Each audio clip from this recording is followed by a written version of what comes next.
Olá, muito bem-vindos a mais um Descomplicando.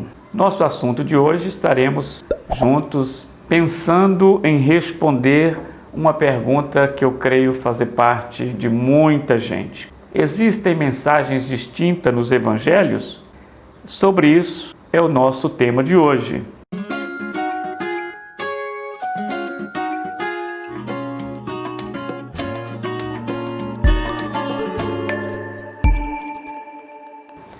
Quantas mensagens existem nos evangelhos? Ora, a maioria de nós, ao lermos os evangelhos, tendemos a pensar e discernir por alguns que Deus tem uma única mensagem para um único povo, indistintamente dos tempos e das épocas.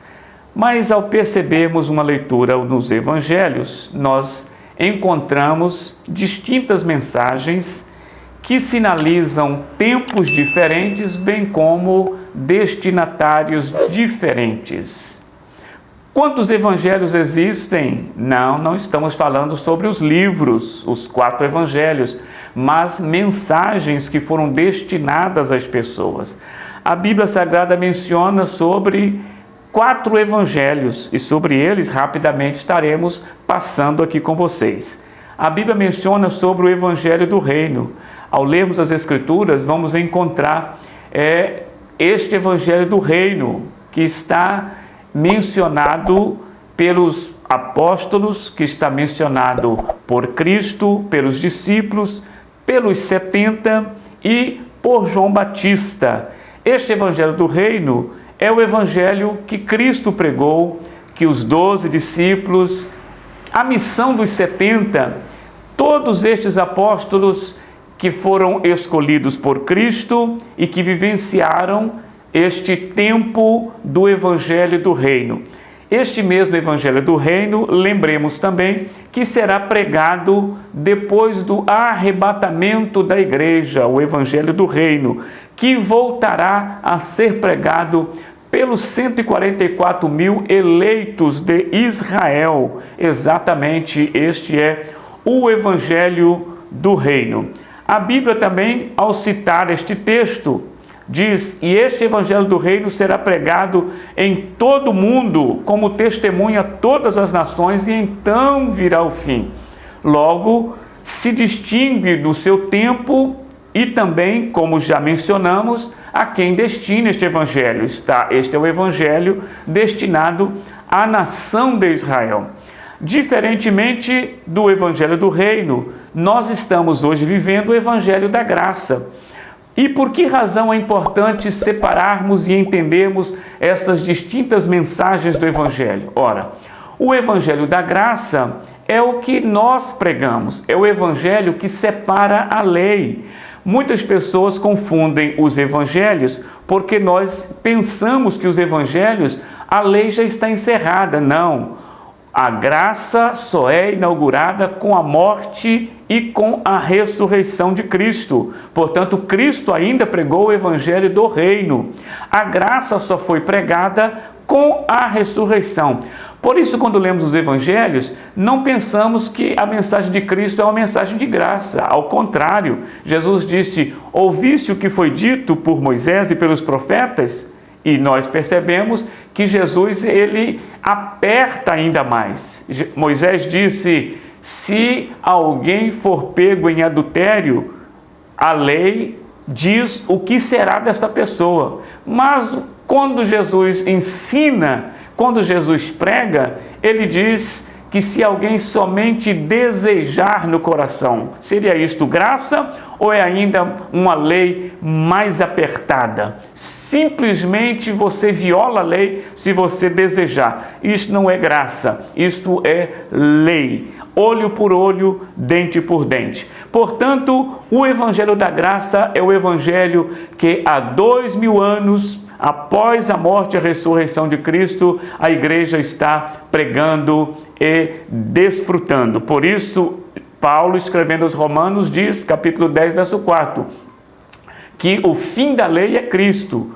Exatamente, fim aqui é telos em grego, significa finalidade, a finalidade da lei. Não é que a lei terminou com Cristo. ou seja, a finalidade se cumpriu, consumou-se em Cristo Jesus. Portanto, o segundo evangelho é o evangelho da graça.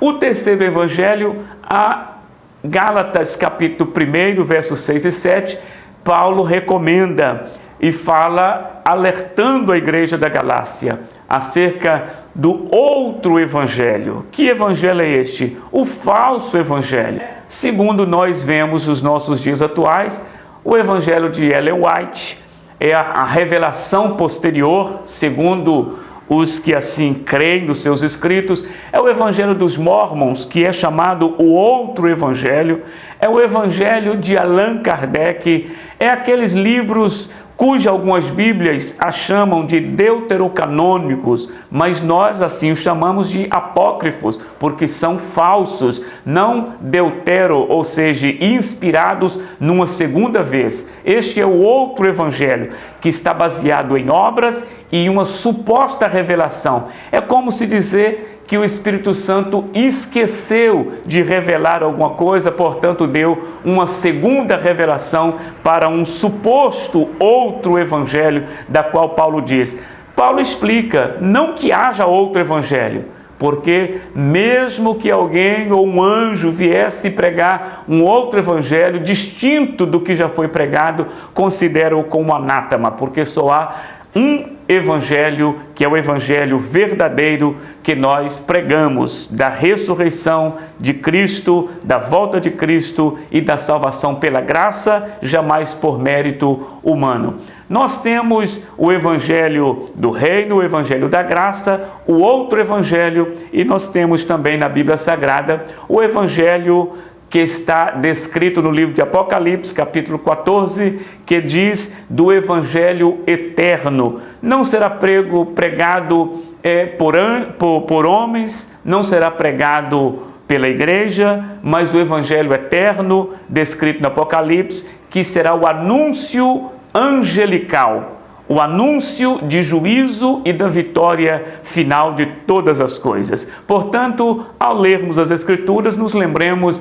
de que há uma mensagem distinta que separa tempo e época e os seus destinatários, a nação de Israel, a igreja do Senhor e também o outro evangelho que nós convivemos com ele, assim como Paulo no seu tempo. E o que fazer então diante desta revelação, desta mensagem distinta que nós encontramos no Evangelho? Nós precisamos sim nos atermos à ressurreição, que é a máxima do Evangelho da qual pregamos. Sem a ressurreição não há salvação. Sem a ressurreição não há esperança de vida eterna, e este é o Evangelho pela qual a igreja mantém-se pregando o Evangelho de Cristo Jesus.